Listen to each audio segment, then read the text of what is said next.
Hey y'all, this is William from Perma Pastures Farm, and today we're going to find out how long does it take with one person to do the entire chicken tractor on steroids system. This is Perma Pastures Farm in action, where permaculture is my passion. We're gonna show you how to build a new world. Alright, so it's starting to get colder out. There's frost on the ground, there's frost on the compost piles. And a lot of people have been asking, does the chicken tractor on steroids work in the cold? The answer is yes, at least for the cold of North Carolina, it definitely works. But we're gonna flip all these piles. We have a new finished pile that's gonna flip out. This is gonna get moved down. I'm gonna weed eat that area first, get the whole fence moved down, flip all the piles and all that stuff. I need to hurry though, because I'm trying to make a decent time. I'm not going to be like flying through it or going as fast as I can or anything like that. I'm going to get in like an honest assessment of how long does it take one person, about my age, how long does it take one person to do the entire chicken tractor on steroids system. It's going to go considerably slower, and I think especially on the compost part, it's going to go considerably slower because I'm going to have to flip and spray the water at the same time. So I think that's where a lot of the time is going to take. But first things first, I'm gonna weed eat that area, get the fence moved down, move the chicken tractor down to the new area, move the cage, reassemble that, let the chickens out. So I'm gonna go ahead and figure out what time it is, go ahead and get started, and we'll see how long it takes me.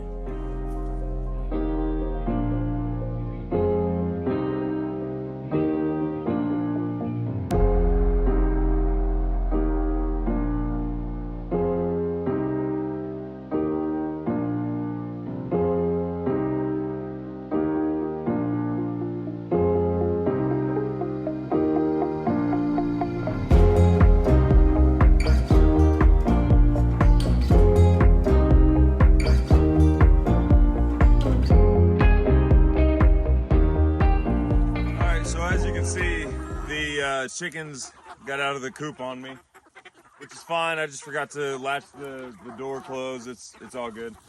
So we're gonna take the bedding out of the chicken coop, put it into the bottom of the cage of the new pile, and then we're gonna go ahead and flip this. But before we flip this, I'm gonna feed them on that cage so that way they're not in the middle of a pitchfork or anything like that.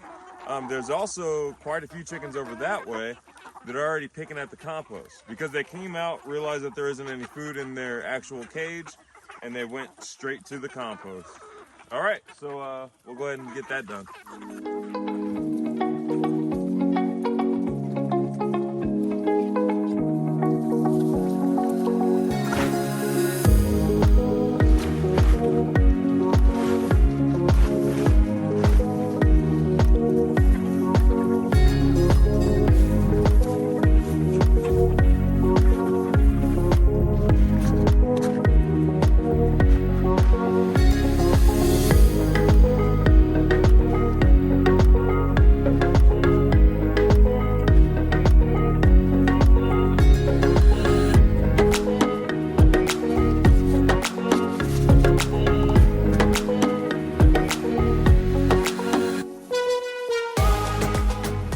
They're gonna get basically a bunch of food scraps.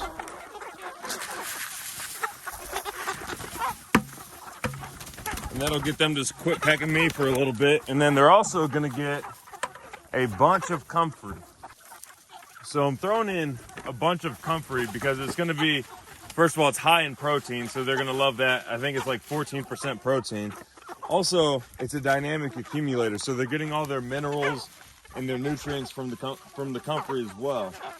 On top of that, whatever they don't eat is going to act as a kickstarter for the compost.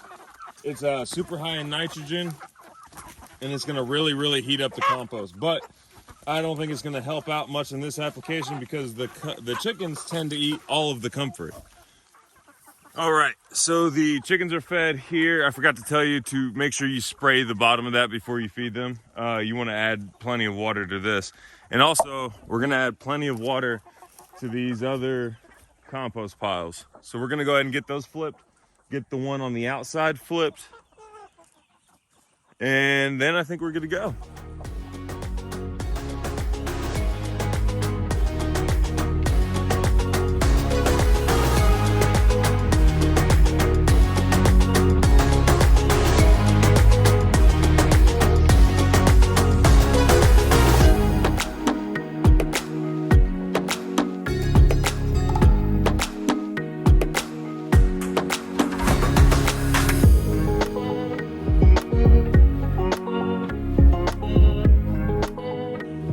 So the first compost pile is flipped.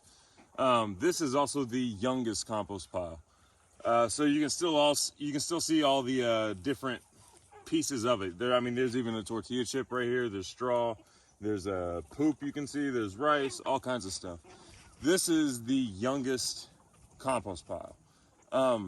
Now flipping it by myself, I did realize that it is, in this kind of system, unlike an 18-day compost system where I add all of the water at the first build at the very, very beginning, this one you're adding water every time you flip it. So the flip takes longer if you're doing it by yourself, because you're having to flip a little bit, stop, spray water, flip a little bit, stop, spray water. But I did notice that it did work out better if I would add a little bit, like flip a little bit, spray it, and then lay the nozzle, while it's still on, lay the nozzle in the pile, cover it up, pull the hose out, spray it, and do the same thing over and over again. I was able to get like better coverage and faster time and stuff like that. I'm gonna go ahead and flip the rest of these piles. I'm not gonna record it because it's gonna be one big block of just flipping compost and spraying, and it's gonna be even longer this time because it's just me doing it this time. So matter of fact, yeah, I will go ahead and record it. All right, here we go.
Grand total time to flip all the piles, get everything moved, get them fed and all that stuff was about an hour and a half.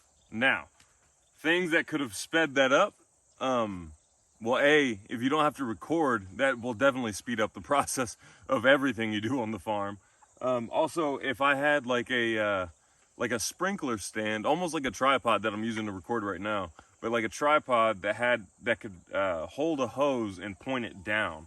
If I had something like that, that would definitely speed up the process. So if you're doing this system by yourself at home, maybe think of something like that, because that would definitely speed up the process, because then you could just spend the whole time flipping instead of going back and forth from flipping to spraying, from flipping to spraying and all that, because that's really where I lost a lot of time. But yeah, now they're done eating the food. Now they're interested in the compost piles and stuff like that. They're most interested in the one that is brand new.